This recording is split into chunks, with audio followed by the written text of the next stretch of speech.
Hello guys, and welcome to a new Wargame video today by me, Vulcan. This is another game played with fans, and similar to the last game, we have myself, Maciek, and Freddy on my team, and we also have Zach on the enemy team with a couple of other guys who joined later on, Tony Cruz and Darren. Now, I'm on the NATO, and this game is, in contrast to the last game, a very short one. The idea was that we each had 1,000 points, and the idea was that it was an all-in quick game. The time limit was 20 minutes, and basically it was all around the amount of damage you could do in the shortest amount of time. So the idea was that it was going to be quite an intense game. So let's look at this from my point of view. I've decided on a strategy that I've never actually used before. That is a cavalry tank rush. And it's not a rush in the sense that it was all fast move. It was an organised rush. It was sort of like my 3-push strategy, but not. Because basically cavalry tanks work very differently. They fire on the move. They have ATGM, some of them. They're very, very different, and they used very differently to normal strategies with tanks. Because normal tanks like Leopards and Abrams and Challengers, they all only have a cannon, whereas cavalry tanks with their ATGMs, they can be multi-purpose. So basically I've got a Sultan here, which is protected by 3 weasels. Now weasels, I've never really thought about using them as base defense before this, but I was looking out through my units and I didn't have any infantry AA on my deck at this point. So basically I decided, well, why not use weasels? They have really fast firing autocannons, so they can take down air units reasonably quickly, and they're also reasonably effective against APCs and infantry. So those are the 2 main threatening things towards a command vehicle, so why not take weasels? It just seemed that they would work out quite well as base defense. Fortunately I didn't have to use them as base defense in the end because I didn't even get attacked, but either way, there's the logic for you. Now I do have the BO105CB on my deck. This was a very strange deck I was using. I've got basically 3 or 4 MBT-70s. I've got 1, 2, 3, 4 M8 AGSs. I've got 4 M551 Sheridans and a couple of M551A1 Sheridans. Now the difference between those 2 is that the M551A1 Sheridans have more accurate ATGMs, so they're specific ATGM tanks, and the M551 Sheridans have an accuracy of 4, so they're more the sort of support for the M8 AGSs, and I've got the M551 Sheridans in groups of 2s. I've also got a couple of Marder Roland 2s to follow up the back to counter any sort of helicopters that decide to try and harass me. So you can see here I've got a Lux A1 to stay on the right side through the forest. I've then spread out my tanks completely, ready for a push down this open right side of this field here. Now with my BO105CB and this Lux, I spot an Mi-8 TV. Unfortunately Darren on the enemy team surrenders early on, but I think it's better that he surrendered early on than later on, purely because it allows you to organise their troops reasonably quickly. So it didn't have a great effect on the game, and this game was mainly for fun, just an intense quick game before I went away. Anyway, I was asking Freddy to stop his command vehicle as quickly as possible in Bravo so I could bring in some Gazelle cannons to take out the Mi-8 TVs before they dropped the VDV. Unfortunately, this didn't really happen quick enough, and I couldn't get the Gazelle cannons in to take out the Mi-8 TVs before they dropped the VDV. So the VDV actually managed to do quite a lot of damage to the Gazelle cannons, but the Gazelle cannons do eventually help to take down the MA8TVs along with the Marder Roland 2s. So that is still a 60-point lead there for myself. Now, because micromanagement is not so easily with this greater number of tanks and such, I have to kind of start to group them into two little groups of units. Now, it would have been nice if these tanks have actually had chance to shoot at the VDVs, because they probably would have just absolutely annihilated them. But what I really didn't want was to get my Sheridans and MA-AGS so close that they could be sniped by the VDV. That's the last thing I wanted to do, because the MA-AGSs only have 3 front armor, 1 side armor, 1 rear armor, and 1 top armor. Yes, they go 70 kilometers per hour, and they have an insane gun for their price, but the last thing you want them to do is get sniped by infantry. Anyway, Freddy's decided to bring in 4 Challenger 1s, so they accompany me on the right side once he sees that start. And Matchak brings in a couple of VABs from the reinforcement point, luckily not getting destroyed by those VDVs. Anyway, you can see here I've stopped my Sheridans to start to fire at these T-72As. One of the ATGMs does hit and damages one of the T-72s reasonably quickly. Unfortunately, both my Gazelle cannons get shot down by this Tunguska, and my MBT-72 actually manages to snipe one of the T-72As as well. But basically, similar to the 3 push that I was talking about, this sort of push only really works in an open field, because they're using so many ATGMs and long-range cannons with fast. They have to basically keep on the move. You just have to just keep moving towards the enemy and just never stop. I managed to take out the Tunguska there.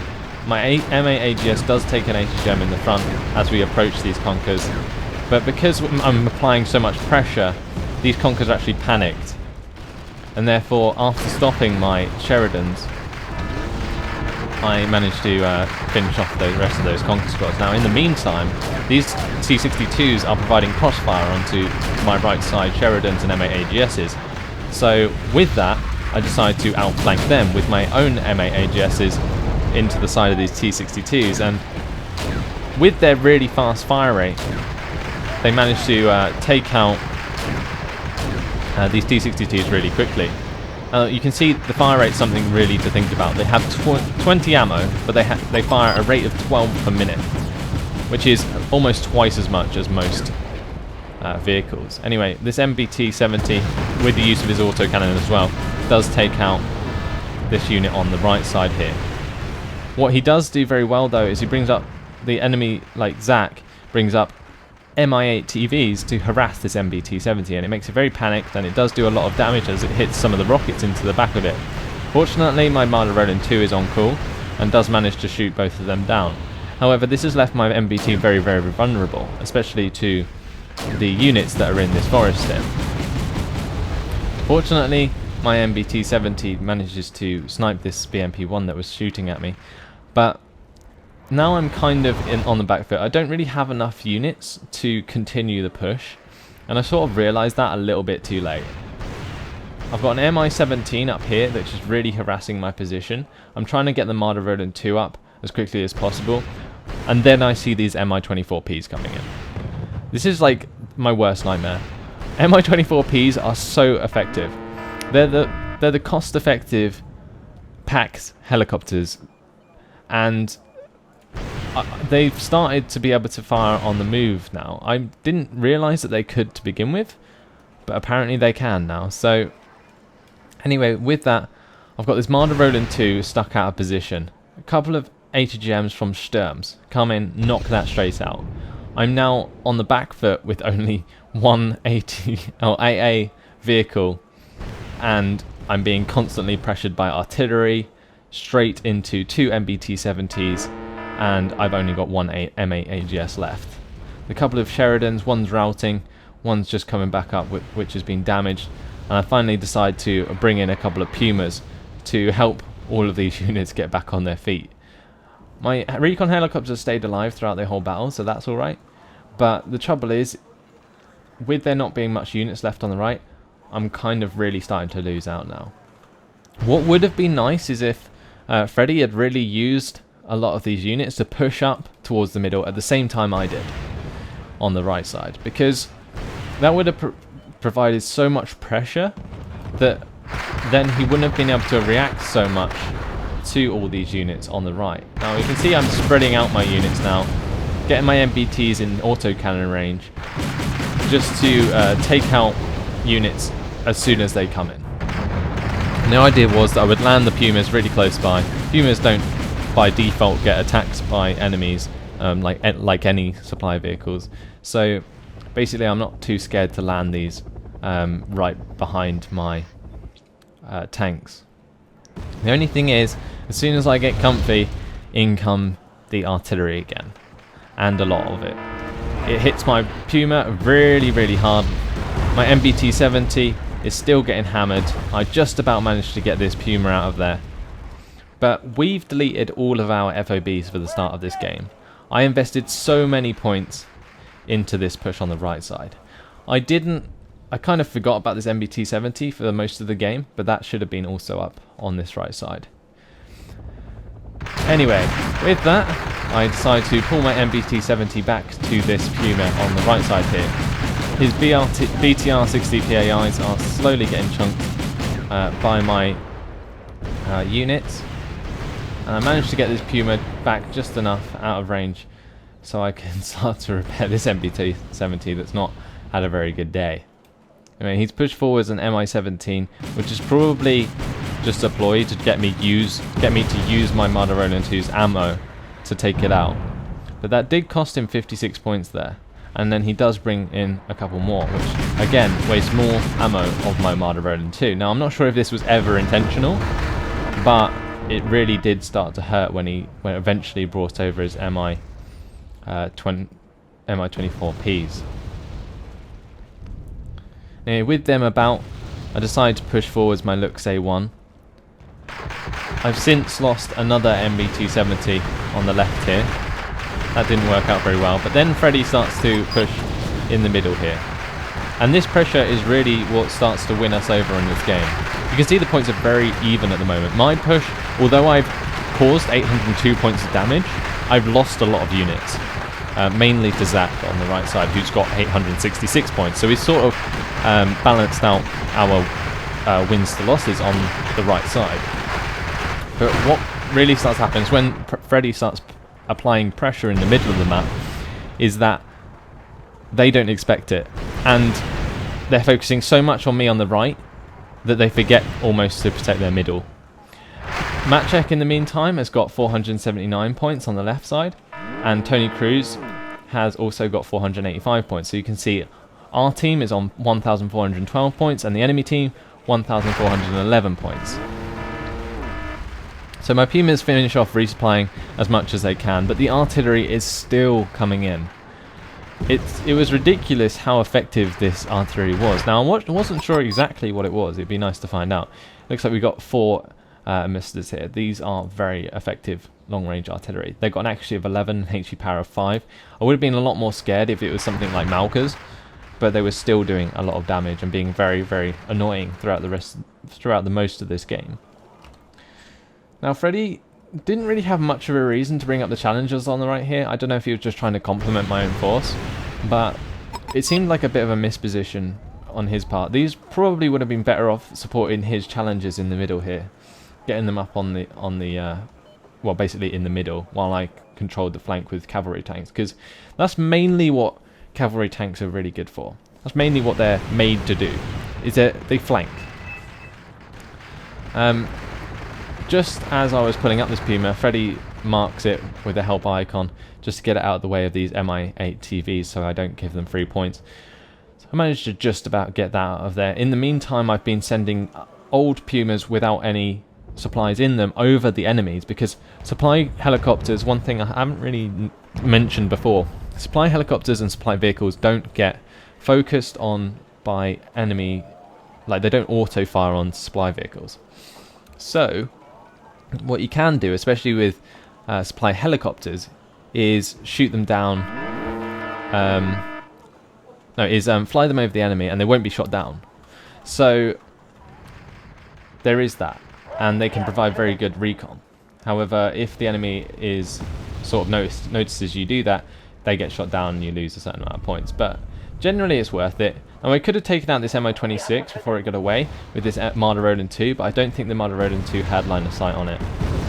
And in the meantime, I just lost another Sheridan to some artillery. And my Lux A1 is just lucky enough to be outside of that, as I can't move it because both the Sheridan and the Lux were both routed, so I couldn't move them, otherwise I would have microed them out of the way. But now I'm down to an M8 AGS, a Marder Roland 2, Lux A1 and a Sheridan and my recon helicopter. Not really what I wanted to see at this point in the game. The backside are actually winning at this point. But my M8 AGS is still providing fire support. Luckily it fires reasonably quickly, so I do manage to take out most of these BMP-1s before they can do serious damage. Bring forward the Sheridan to help out with the infantry. Because the good thing about Sheridans is they have 4 HE power. They're very good against taking out infantry.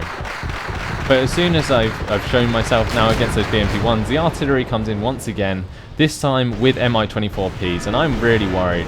You can see here the MI-24Ps firing on the move with their HGMs managed to snipe my last M8 AGS. I managed to get this Marder Roland out to the left here, but he starts to pull away as his HGM's just about to aim. He probably could have taken that out, no problem. But basically he allows me to get my Marder Roland close enough to finish off one of these MI-24s. Now it would have been nice if I could have get both of them, but unfortunately the last missile misses.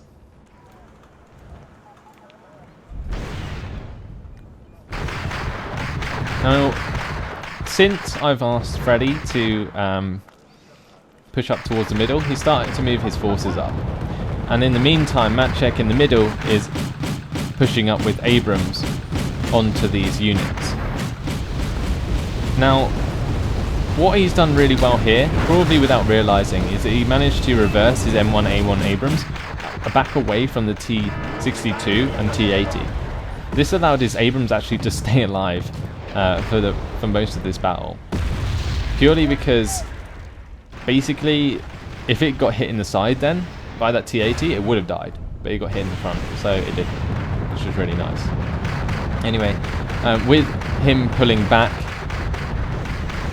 Freddy takes advantage of the situation and pushes forwards his VAB Mephistos to take out both of these T62 OBRs.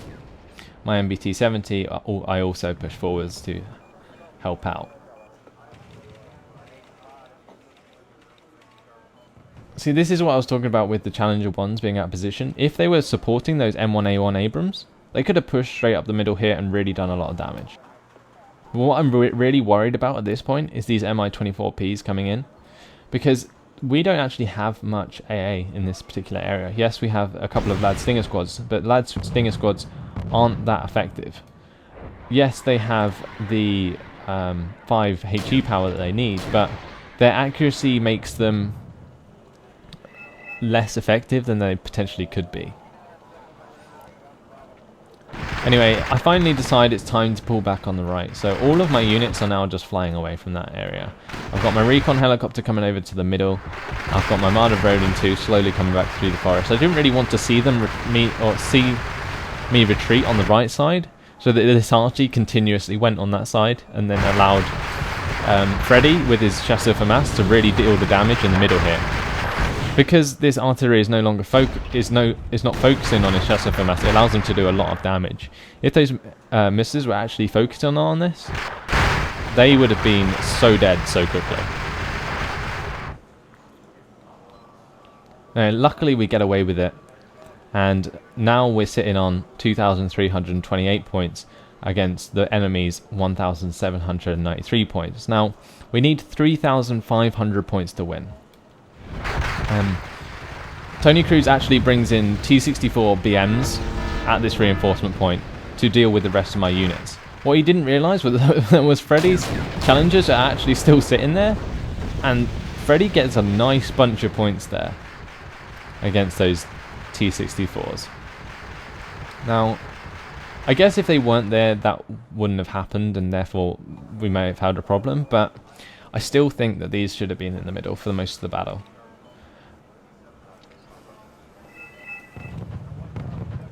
Anyway, in the meantime, I'm still bringing the stuff over, but here comes my own weapon.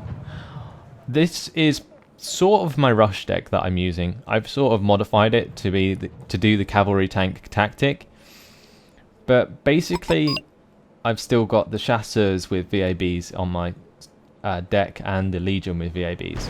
So I decided to bring in 12 VABs with chasseurs and Legion. Now these are all planning to go straight up to Foxtrot, because he's secured this side with Chasseur FAMAS and the VABs. He's had to retreat from Foxtrot. Now this leaves us in a very good position to take advantage of that, and that's why I'm bringing up all these VABs, to really swarm the town and the forest and the hedge lines that are left.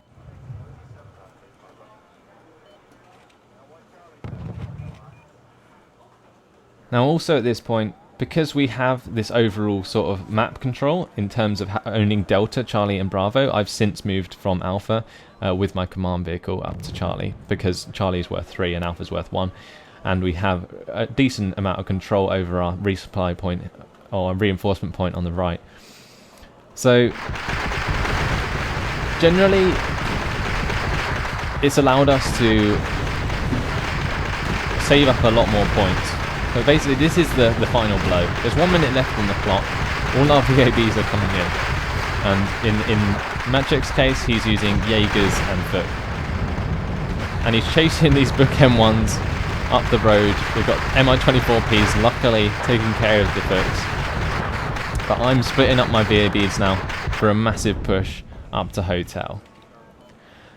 The biggest point about this game was using my cavalry tank tactic, and especially considering where I used it on the right side of Hell's Highway. The right side of Hell's Highway is the most important, by far, from this perspective. Because the 2 reinforcement points on this side are so good to control. It's so, like, understated. Basically, if you control this reinforcement point, you control Foxtrot. Yeah, they can put a command vehicle there, but they're not going to make anything out of it, because they're always going to have to bring in units from Hotel, and that can be really frustrating. Anyway, just as my VABs get in range of the Mi-24Ps, the game ends, and basically that's been the full 20 minutes, and we won by 772 points, I'm going to say. 73 points? Sorry, I don't know. Yeah, 73 points. 773 points. So, there you go. I myself got 1,027 kills, but I lost 903 casualties. That's quite bad. Freddy did the best in terms of kills to deaths. He got 912 kills, points worth of kills, and 344 points worth of death. Now, unfortunately, Darren left, but I think Zach and Tony Cruz put up a really good battle against us. And yeah, I really enjoyed this battle purely because of its intense nature and the fact that I really put a massive risk on the right side with my cavalry tank push. Now the good thing about cavalry tanks, they cause a massive punch into the enemy lines. The bad thing is they're very weak and they can be overrun by enemy units, and you kind of saw that happen there, but I really wanted to show off this tactic. It's not something I would recommend if you're planning to play serious, because obviously you saw it get absolutely disintegrated towards the end of the push there. But they can be very useful, and they're not units you'd normally see, so I thought I'd make use of them just to give you guys a look. Anyway, hopefully you enjoyed this low point, high intensity, short game. And I'm going to try and do more sort of events like this, where I've sort of invited people to play. Just make sure you check out my Steam group, and I'll try and post as much as possible when I play on that group, and then I'll do announcements and they'll pop up and you'll be able to see it if you're online. So, anyway, thanks for watching, Hope you've enjoyed this one, and I'll see you in the next video. Goodbye.